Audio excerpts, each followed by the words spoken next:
departe de viața regală, nu-mi pare golan, că vrea să știe mai mult. Și mă sperie gândul că asta o atrage.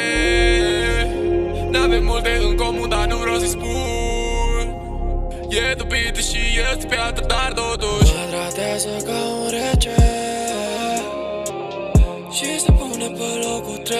Știe ce se întâmplă când sunt plecat să fac piese. Încearcă să nu-i pese, dar se vede în ochii ei. Mă întreabă dacă sunt ok, dar sunt ok pentru lei. Trag ei cu ai mei, sinfonie în urechi. Încearcă să nu-i pese.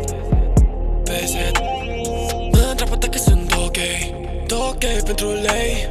Încearcă să nu-i pese. Mă întreabă dacă sunt ok pentru lei.